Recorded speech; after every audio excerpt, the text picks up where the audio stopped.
Olá, e hoje eu quero comentar a frase atribuída a Buda, que nem teus piores inimigos podem causar tanto dano como seus próprios pensamentos.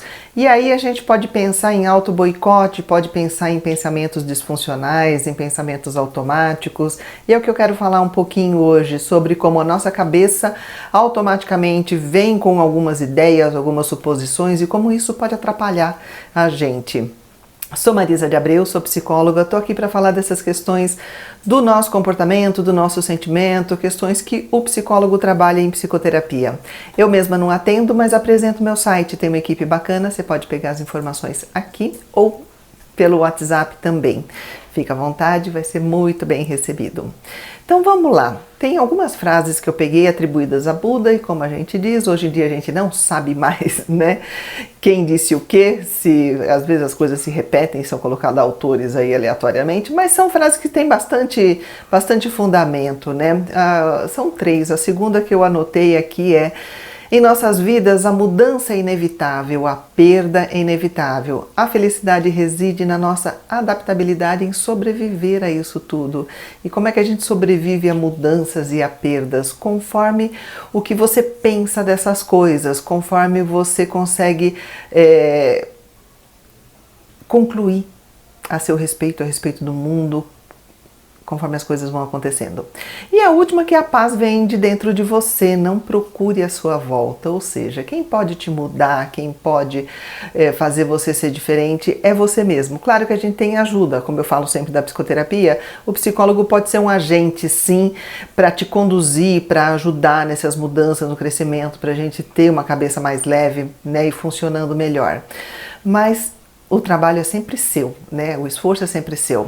E essas frases, né, atribuídas a Buda, que eu peguei aqui, essas três, elas refletem muito o que a psicologia cognitiva estudou, percebeu e concluiu a respeito do efeito dos nossos pensamentos, nas nossas emoções e nos nossos comportamentos. Ou seja, o que a gente pensa muda muito, influencia muito o que você vai sentir, né, e o que você vai fazer com relação às coisas da vida, né?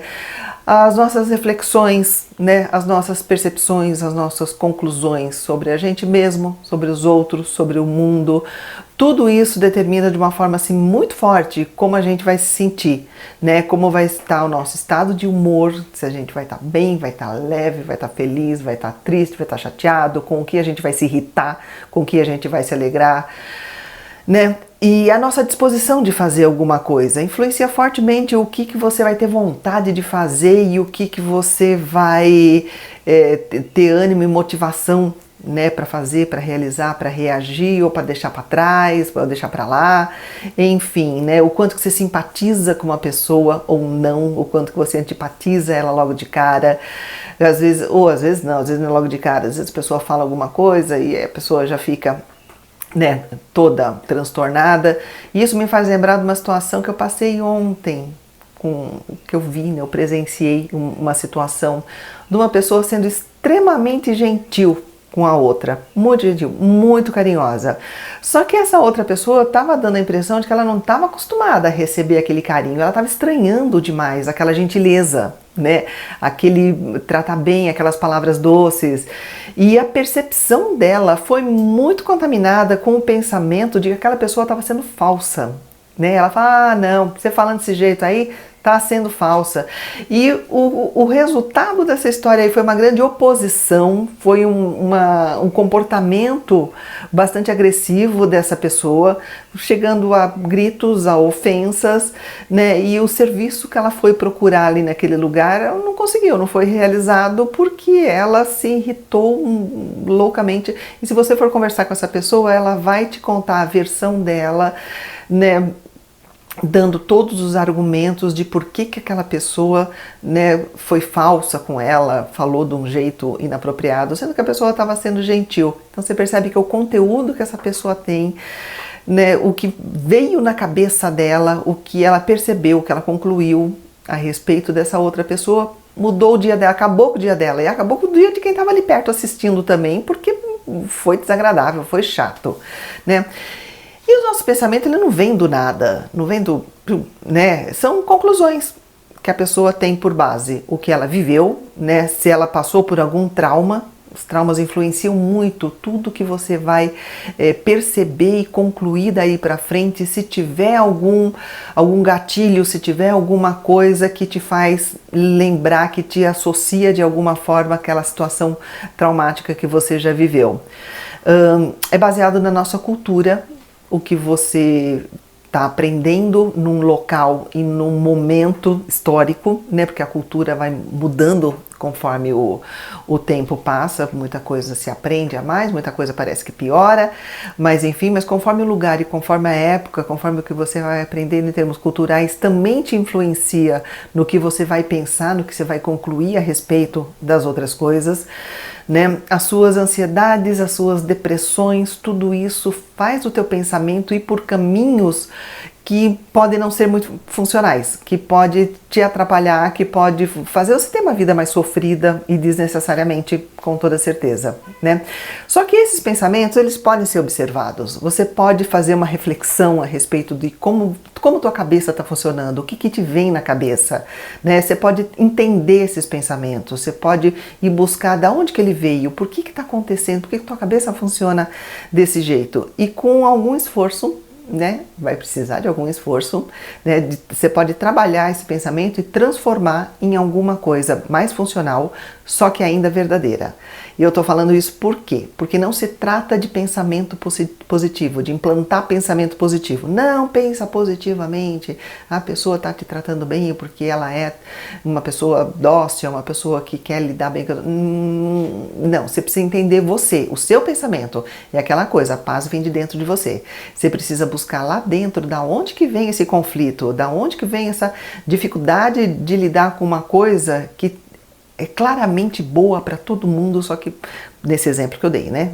E que não foi boa para essa pessoa.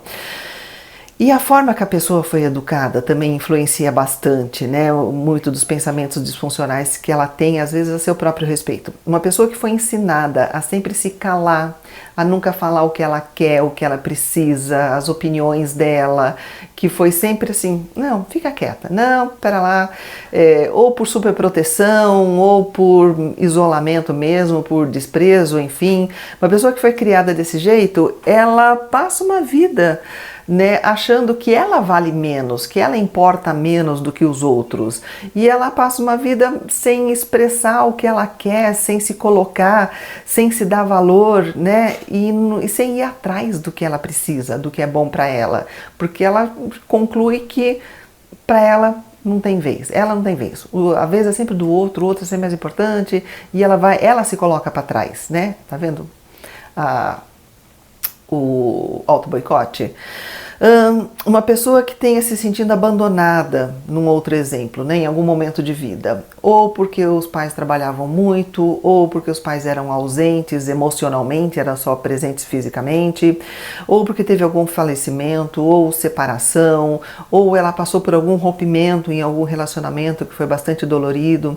Essa pessoa pode desenvolver pensamentos constantes de abandono, de que isso vai se repetir sempre, e ela vai ter medo das pessoas, e ela vai se afastar das pessoas antes dessas pessoas estarem realmente próximas dela, porque assim ela já evita um problema maior, né? Eu já me afasto agora antes que se afastem de mim. E aí ela se boicota, ela se perde. E daí que a gente fala, né, que a paz vem de dentro de você, observar os seus pensamentos, né, e não acatar simplesmente porque passou pela tua cabeça, simplesmente porque surgiu. E as pessoas gostam desse conforto. Não, eu sei, eu pensei isso, eu sei que é isso. Se você começar a duvidar, né, e considerar os seus pensamentos como uma coisa que vem automaticamente, como reflexo de uma história que pode não ter sido a melhor história, né, se você começar a desapegar desses pensamentos e falar, não, eu posso contestar o que eu mesmo penso, eu posso dialogar comigo mesmo e tentar buscar outras explicações para isso e muitas vezes duvidar, né? Duvidar de si mesmo, né? Poxa vida, naquela pessoa foi... Por quê? Por que que você pensou? Por que que se sentiu desse jeito? Será que essa pessoa foi desse jeito mesmo? Então, se dá o direito da dúvida, muitas vezes faz tanta diferença, né? E você se entender e buscar na sua história de vida o que você viveu e que está te levando para chegar nesse ponto de ter o seu próprio pensamento te causando mais dano do que o teu pior inimigo. Pensa nisso. Obrigada por me ouvir.